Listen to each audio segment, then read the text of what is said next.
देखिए, ये बेहद दुर्भाग्य की बात है कि कुछ लोग राजनीतिक स्वार्थों के वशीभूत होकर के एक षड्यंत्र के तहत में श्री केदारनाथ धाम की छवि को धूमिल करने का प्रयास कर रहे हैं। मैं आपके माध्यम से अवगत कराना चाहूंगा कि गत वर्ष महाराष्ट्र के एक दानी महानुभाव ने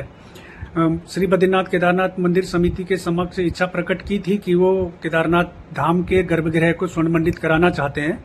बद्रीनाथ केदारनाथ मंदिर समिति ने अपनी बोर्ड बैठक में प्रस्ताव पारित करके उस पर व्यापक विचार विमर्श करके निर्धारित प्रक्रियाओं का पालन करते हुए दानी महानुभाव को केदारनाथ गर्भगृह को स्वर्ण मंडित कराने की अनुमति दी। इसके एवज में न ही दानी महानुभाव के साथ में किसी प्रकार का कोई समझौता किया गया और न ही दानी महानुभाव की ओर से हमसे कोई शर्त रखी गई और न ही उन्होंने इनकम टैक्स में छूट प्राप्त करने के लिए हमसे ATG का सर्टिफिकेट मांगा और न ही हमारे द्वारा उनको ये प्रदान किया गया। मंदिर समिति ने भारतीय पुरातत्व सर्वेक्षण विभाग के विशेषज्ञों की देखरेख में ये कार्य संपादित करवाया और ये भी मैं स्पष्ट करना चाहूंगा कि दानी महानुभाव के द्वारा स्वयं के स्तर से स्वयं के ज्वेलर्स के माध्यम से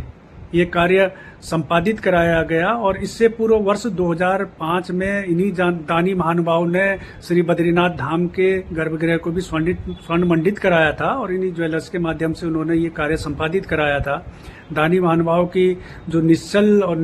निस्वार्थ भावना थी, पावन भावना थी कि केदारनाथ धाम के गर्भगृह को स्वर्ण मंडित कराने की और इसके एवज में उनके द्वारा मंदिर समिति से किसी प्रकार का कोई लाभ भी प्राप्त नहीं किया गया, ना ही उनके द्वारा अपने नाम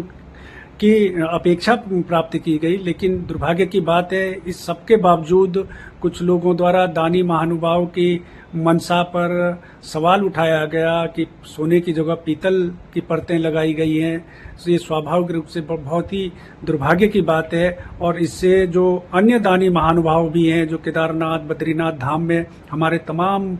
प्रोजेक्ट्स में सहयोग करते हैं, मंदिरों के सौंदर्यीकरण में, विस्तारीकरण में, यात्री सुविधाओं के विकास में जो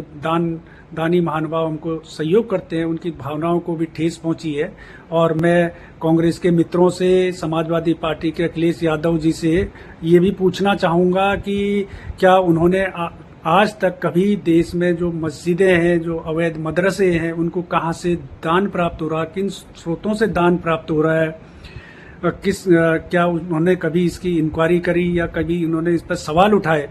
कांग्रेस ने हमेशा से हिंदू विरोधी मानसिकता का परिचय दिया है, उसने हिंदुओं की धार्मिक भावनाओं के साथ में खिलवाड़ किया है, हिंदुओं के जो मान बिंदु है, संस्कृति है, उसके साथ में उन्होंने छेड़छाड़ की प्रयास किया है